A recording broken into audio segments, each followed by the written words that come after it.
Salah satu cara kita memahami apa yang terjadi pada chart adalah lewat price action. Sehingga banyak trader mempelajari price action dan menggabungkannya dengan strategi trading mereka sebagai konfluen tambahan.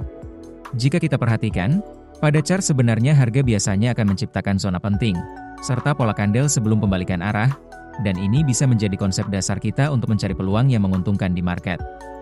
Price action akan kita bagi menjadi dua bagian, yaitu formasi, dan kedua lokasi. Yang pertama formasi. Formasi adalah bentuk atau pola candle yang menunjukkan adanya momentum buyer atau seller. Ada banyak sekali pola candlestick pattern yang bisa kita pelajari. Namun pada video kita kali ini saya akan membahas dua pola candle yang sederhana namun cukup akurat. Pertama adalah pola candle rejection. Rejection bisa ditandai oleh ekor candle yang panjang pada satu bagian dari suatu candle. Namun jika tanpa acuan baku, mungkin kita akan asal menandai suatu candle sebagai rejection, hanya karena punya ekor yang panjang. Jadi agar lebih baku, candle rejection akan valid jika memiliki ekor dengan panjang minimal 61,8% dari keseluruhan candle. Kenapa 61,8%? Karena ini adalah angka Fibonacci, dan teman-teman bisa menggunakan tools Fibonacci untuk mengukur panjang ekor. Untuk settingan Fibonacci, teman-teman bisa meniru settingan ini. Jadi, untuk bullish rejection akan valid jika ekor bawah candle memiliki panjang minimal 61,8% dari keseluruhan candle. Ini menandakan, seller yang awalnya membuat harga bergerak turun, mulai terhalang oleh momentum buyer yang mulai masuk, sehingga tercipta ekor panjang pada bagian bawah candle. Dan untuk bearish rejection akan valid jika ekor candle atas memiliki panjang minimal 61,8% dari keseluruhan candle. Ini menandakan buyer yang awalnya mendorong harga untuk naik, sekarang terhalang oleh momentum seller besar yang mulai masuk, sehingga tercipta ekor panjang pada bagian atas candle. Warna pada candle tidaklah penting, yang terpenting adalah arah dari ekor candle. Jika ekor panjang berada di bawah maka ini adalah bullish rejection, yang menandakan momentum buyer. Jika ekor panjang pada bagian atas candle, maka ini adalah bearish rejection, yang menandakan momentum seller. Perhatikan pada chart ini, kita bisa melihat harga bergerak turun, kemudian muncul candle dengan ekor panjang pada bagian bawah. Saat kita ukur dengan tools Fibonacci, ekor candle ini memiliki panjang 61,8% dari keseluruhan body candle. Maka ini adalah bullish rejection yang valid, dan menandakan buyer mulai masuk. Dan setelahnya harga bergerak naik. Selanjutnya di atas, muncul candle dengan ekor panjang pada bagian atas, menandakan bahwa buyer yang awalnya mendorong harga untuk naik, sekarang tertahan oleh seller yang mulai masuk, sehingga tercipta candle dengan ekor panjang di atas. Saat kita ukur dengan Fibonacci, ekor candle ini memiliki panjang 61,8% dari keseluruhan candle, maka ini adalah pola bearish rejection yang valid. Perhatikan, harga bergerak turun setelah pola bearish rejection. Sekali lagi, pola bullish rejection muncul, menandakan adanya buyer yang mulai mendorong harga untuk naik. Dan setelahnya harga naik. Kemudian kembali terdapat bearish rejection, yang menandakan seller mulai mendorong harga untuk turun. Dan setelahnya harga bergerak turun. Selanjutnya adalah pola engulfing. Pola engulfing terdiri dari dua candle yang berlawanan arah. Bullish engulfing terjadi ketika candle hijau break dan close di atas ekor dari candle merah sebelumnya, menandakan momentum buyer besar mulai masuk, sehingga candle hijau ini benar-benar break dan close di atas ekor dari candle merah sebelumnya. Sedangkan bearish engulfing terjadi ketika candle merah benar-benar break dan close di bawah ekor candle hijau sebelumnya, menandakan momentum seller besar masuk sehingga candle merah ini mampu break dan close di bawah ekor dari candle hijau sebelumnya. Pada chart, kita bisa melihat harga yang awalnya naik, kemudian bearish engulfing muncul, di mana candle merah ini close di bawah ekor candle hijau sebelumnya, menandakan adanya momentum seller besar mulai masuk pada harga ini. Kemudian harga bergerak turun. Sekali lagi, setelah harga bergerak turun, di bawahnya muncul pola bullish engulfing, di mana candle hijau berhasil break dan close di atas ekor dari candle merah sebelumnya, menandakan adanya momentum buyer besar yang mulai masuk dari harga ini. Dan perhatikan, harga bergerak naik setelah pola bullish engulfing. Namun perlu diperhatikan, jika teman-teman entry hanya karena muncul pola seperti engulfing atau rejection, maka kita mungkin akan mengalami banyak signal palsu. Formasi candlestick pattern seperti ini akan memiliki tingkat keberhasilan tinggi jika berada di lokasi yang tepat seperti zona supply and demand, atau support resistance. Jadi, mari kita bahas lokasi. Lokasi adalah suatu area harga murah dan mahal atau zona penting yang menarik minat buyer atau seller untuk kembali masuk dari area harga tersebut. Level penting ini bisa diartikan area supply and demand, seperti zona order block dan key level support resistance. Jika kita perhatikan pada chart, harga seringkali memantul pada zona penting ini, menandakan adanya seller dan buyer yang kembali masuk dari area ini. Order block terbentuk dari kandel oposisi terakhir sebelum pergerakan impulsif. Ada aturan penting suatu order block bisa dikatakan sebagai zona yang high probability, yaitu order block harus diikuti imbalance, dan terjadi break of structure. Lalu apa itu imbalance, dan kenapa harus terjadi break of structure? Jadi, imbalance adalah kondisi ketidakseimbangan yang jauh antara volume buyer dan volume seller, sehingga menciptakan pergerakan impulsif pada chart. Imbalance terdiri dari 3 kandel. Bullish imbalance terjadi ketika ekor bawah kandel ketiga tidak menyentuh ekor atas dari kandel pertama, sehingga menyisakan body kandel kedua yang belum termitigasi oleh harga. Ini disebabkan oleh buyer masuk dengan volume yang besar, sehingga seller tidak mampu membendung volume dari buyer, yang menyebabkan terjadinya ketidakseimbangan antara volume buyer dan seller, atau dengan kata lain terjadinya momentum buyer dan zero seller pada area imbalance. Sedangkan pada bearish imbalance, terjadi ketika ekor atas kandel ketiga tidak menyentuh ekor bawah dari kandel pertama, dan menyisakan body kandel kedua yang belum termitigasi oleh harga. Ini terjadi dikarenakan terdapat volume seller besar yang masuk, dan buyer benar-benar tidak mampu membendung seller, sehingga terjadi harga drop yang sangat kencang. Istilah lainnya terjadi momentum seller dan zero buyer pada chart. Warna pada kandel pertama dan ketiga tidaklah penting. Yang paling penting adalah warna dari kandel kedua, atau tempat terjadinya imbalance. Jika kandel hijau maka momentum buyer, dan jika merah maka momentum seller. Selanjutnya harga harus terjadi break of structure. Ini dikarenakan terciptanya level structure, disebabkan adanya momentum seller atau buyer besar yang mendorong harga untuk melakukan koreksi.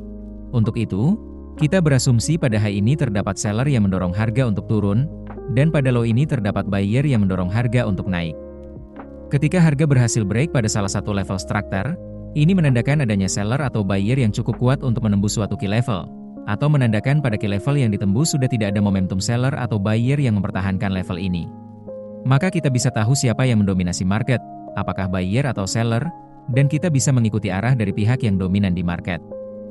Jadi, key level support resistance dan order block akan valid jika diikuti imbalance dan terjadi break of structure. Kemudian saat harga kembali dan terjadi koreksi ke salah satu zona ini, maka harga telah berada pada harga murah. Namun dari sini kita tidak tahu apakah harga akan benar-benar memantul dari zona ini atau langsung tembus. Oleh karena itu kita akan menerapkan konsep candlestick pattern yang telah kita pelajari sebelumnya. Jadi, pada harga ini kita akan menunggu terbentuknya pola momentum seperti bullish rejection, atau engulfing, yang menandakan buyer mulai kembali masuk pada zona demand ini. Untuk konfirmasi lebih lanjut, kita bisa tunggu kandel hijau setelahnya yang close di atas polarization ini, untuk memastikan momentum buyer. Dari sini, kita bisa entry buy, dengan stop loss beberapa pips di bawah swing low, dan untuk target profit adalah 1,5 atau 2 kali dari jarak stop loss. Dan perlu diingat, semakin tinggi RR maka win rate akan semakin rendah. Sekarang, mari kita demonstrasikan pada chart, agar kita bisa lebih memahami konsep ini. Ini adalah chart XAU USD time frame H4. Harga berada pada uptrend, yang ditandai oleh EMA 50 di atas EMA 200. Di sini kita bisa melihat demand order block yang diikuti imbalance, dan break of structure. Nah, ini adalah tips untuk menghindari setup yang low probability. Kita sebaiknya memperhatikan profit zone. Untuk profit zone akan berada pada struktur harga sebelumnya. Jadi struktur high ini harus minimal memiliki jarak 2R dari titik entry kita. Sebagai contoh pada setup ini, profit zone tidak sampai 2R, maka kita sebaiknya menghindari setup seperti ini. Setelahnya harga kembali terjadi break of structure, dan kita bisa melihat demand order block dan level support yang diikuti imbalance. Saat harga kembali ke zona demand, harga menciptakan pola bullish engulfing, menandakan momentum buyer kembali masuk pada harga demand ini. Jadi, ini bisa menjadi peluang yang menarik untuk entry posisi buy. Stop loss akan berada beberapa pips di bawah swing low, dan target profit adalah 1:2. Setelahnya harga kembali terjadi break of structure. Nah, ini juga perlu diperhatikan. Jika kalian melihat kandel renteng-renteng warna-warni seperti ini, maka ini menandakan zona demand yang low probability, dan sebaiknya kita menghindari zona yang seperti ini. Namun, anggaplah kita tetap memaksa menandai imbalance, zona demand, dan level support ini. Saat harga kembali ke area demand, harga menciptakan pola bullish engulfing, maka kita akan entry buy, dan meletakkan stop loss pada RR1/2. Dan transaksi ini berakhir stop loss. Setelahnya, harga menyentuh zona support, dan kembali menciptakan pola rejection, di mana ekor kandel ini memiliki panjang 61,8% dari keseluruhan kandel. Setelahnya kandel hijau muncul, menandakan momentum buyer telah terkonfirmasi. Jadi kita akan entry buy, dan meletakkan stop loss dan TP pada RR1/2. Dan transaksi ini berakhir stop loss. Nah dari sini kita harus menerima kerugian ini sebagai bagian yang tidak bisa dipisahkan dari trading.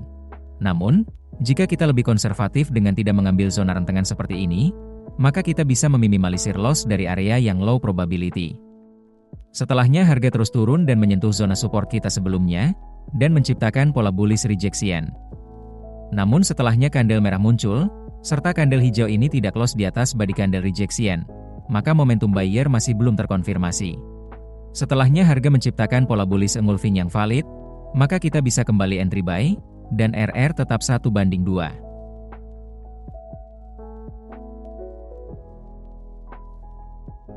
Kemudian harga kembali terjadi break of structure, dan kita bisa melihat zona demand dan support yang diikuti imbalance. Saat harga menyentuh zona ini, harga menciptakan pola bullish engulfing. Namun perhatikan, swing high ini kurang dari 2R, maka kita tidak akan entry pada pola engulfing ini. Sekali lagi, harga menciptakan pola bullish engulfing. Namun saat kita menerapkan RR1/2, swing high ini berada di bawah garis TP, serta tren EMA telah berubah, maka ini bukan setup yang kita inginkan. Selanjutnya harga bergerak naik dan tren EMA menunjukkan uptrend, serta kita bisa melihat demand order block dan support yang diikuti imbalance.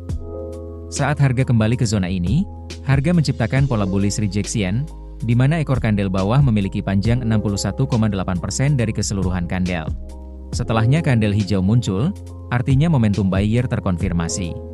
Dari sini kita bisa entry buy, dan meletakkan stop loss dan TP pada RR1/2.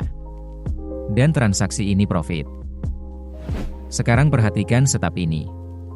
Pola bullish engulfing ini terlalu besar, dan membuat tidak cukup ruang untuk profit zone kita. Pada zona di bawahnya harga menciptakan ekor panjang pada bagian bawah. Namun saat kita ukur dengan tools Fibonacci, panjang ekor ini kurang dari 61,8% dari kandel, maka ini bukan rejection yang valid. Nah detail seperti ini juga perlu diperhatikan agar kita tidak asal entry. Sekarang untuk posisi sell. Ini adalah chart USD JPY, time frame H1. Pada market downtrend, kita bisa melihat dua break of structure, serta zona supply order block dan resistance, yang diikuti imbalance. Perhatikan, harga langsung tembus dari zona supply dan resistance di bawah, tanpa menciptakan momentum apapun, maka kita tidak perlu entry, dan kita baru saja terhindar dari zona yang tidak bekerja.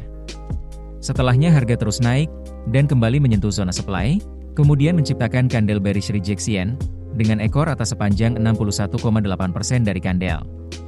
Dan diikuti candle merah yang close di bawah candle bearish rejection, menandakan momentum seller telah terkonfirmasi.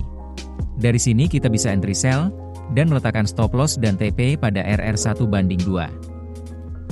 Dan transaksi ini berakhir profit.